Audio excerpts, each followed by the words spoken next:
이사야는 예수님의 탄생을 예언한 구약의 대표적인 선지자입니다. 그는 예수님을 어떤 분으로 묘사하고 있습니까? 본문을 통해서 함께 은혜 받기를 원합니다. 예수님은 어떤 분이십니까? 첫째로 기묘자요 모사입니다. 여기서 기묘자란 기이하고 묘한 사람, 신비하고 놀라운 사람이라는 뜻입니다. 예수님은 너무나 위대하고 신비하셔서 우리가 다 이해할 수 없고 다 설명할 수도 없는 분입니다. 우리의 적은 지혜와 지식으로는 다 이해할 수 없는 분입니다. 말씀이신 분이 육신이 되었습니다. 하나님이 인간의 몸을 입었습니다. 비천한 마구간에 오셨습니다. 생각하면 생각할수록 놀랄 수밖에 없습니다. 나아가 예수님은 인간으로서는 다 이해할 수 없는 신비한 능력을 소유한 분이십니다. 병자를 일으키시고 죽은 자를 살리시고 당신 스스로도 죽었다가 살아나시는 놀라운 권세의 주인이십니다. 미국 대각성운동의 주역인 요나단 에드워드는 자주 말을 타고 숲속으로 들어가 기도했습니다. 기도 가운데 성령 충만한 상태에서 구세주의 아름다우심과 겸손하심과 덕스러움과 지혜로우심을 보고 2-3시간 동안 시간 가는 줄도 모르고 경탄하며 찬양하고 경배했습니다. 다윗의 한 가지 소원은 평생 여호와의 집에 살면서 그의 아름다움을 바라보며 그를 사모하는 것이었습니다.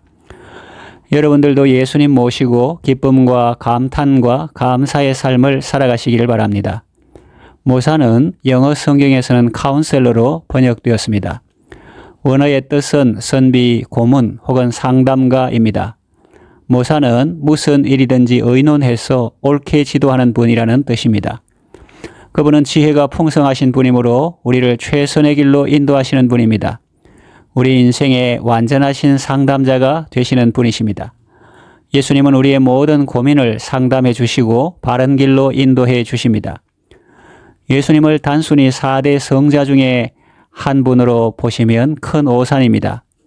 예수님은 신성을 소유한 놀라운 존재요, 우리 인생의 완벽하고 능력 있는 모사이십니다. 오늘도 예수님은 우리에게 구원에 이르는 지혜를 주십니다. 예수님을 모시고 지혜롭고 복된 삶을 살아가시기를 바랍니다. 둘째, 전능하신 하나님이십니다. 예수님은 성부 하나님과 동등하신 하나님이십니다. 그분이 인간의 몸을 입고 이 땅에 오시기 위해 아들이라 칭함을 받은 것입니다. 예수님은 전능하신 하나님이십니다. 전능하다라는 말을 깊이 생각해야 합니다.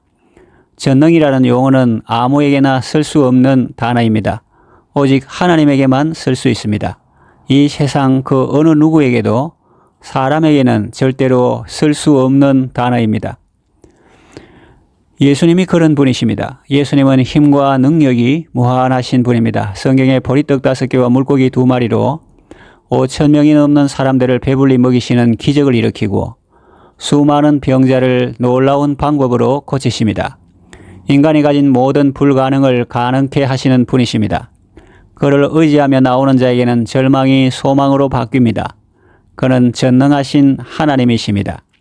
가난한 자를 부자 되게 하는 것은 큰 능력입니다. 또 비천한 자가 권세 얻는 것도 놀라운 일입니다. 그러나 가장 놀라운 일은 사람이 바뀌는 것입니다. 새 사람으로 변화되는 것입니다.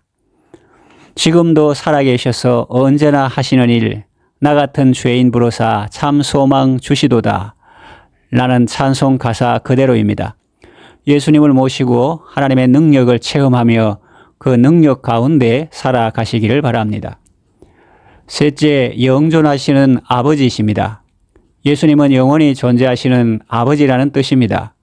예수님이 영원히 존재하는 분이라는 사실은 모두가 잘 이해할 것입니다. 그러나 아버지라고 하신 것은 쉽게 이해하기 어렵습니다.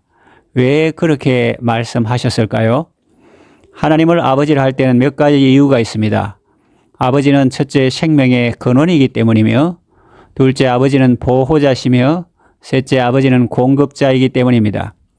예수님이 우리에게 바로 그와 같은 분입니다. 예수님은 생명의 근원이십니다. 그래서 주님이 말씀하신 말씀을 우리는 이해해야 합니다. 내가 곧 길이요 진리요 생명이라고 말씀하셨습니다.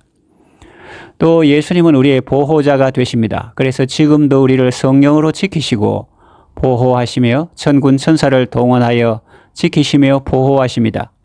그 보호는 일시적이거나 한계가 있는 보호가 아닙니다. 그의 보호는 영원한 것입니다.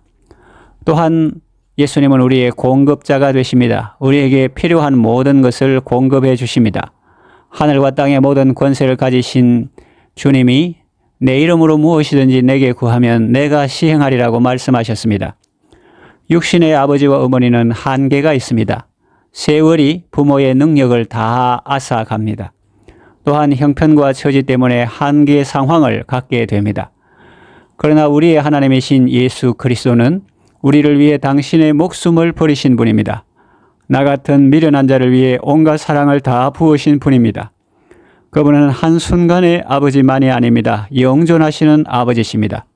예수님을 모시고 영원한 생명을 누리며 영원히 보호받고 영원히 공급받는 삶을 살아가시기를 바랍니다. 넷째, 평강의 왕이십니다. 예수님은 우리와 하나님과의 막힌 담을 헐기 위해 이 땅에 오셨습니다. 또 사람들의 평화를 위해 오셨습니다. 그래서 예수님이 탄생하실 때 천군 천사들이 노래한 것이 영광과 평화입니다.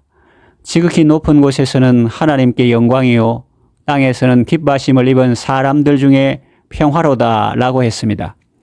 평강이 누구에게 온다고 합니까? 하나님으로부터 기뻐하심을 입은 사람들 중에 임합니다. 그 은혜와 평강은 우리 아버지 그리고 주 예수 그리스도로조차 온다고 하십니다. 이 은혜와 평강이 여러분에게 있기를 원합니다. 그런데 왜 우리는 이 평강을 온전히 누리지 못하는 것일까요? 평강의 정확한 의미를 모르기 때문입니다.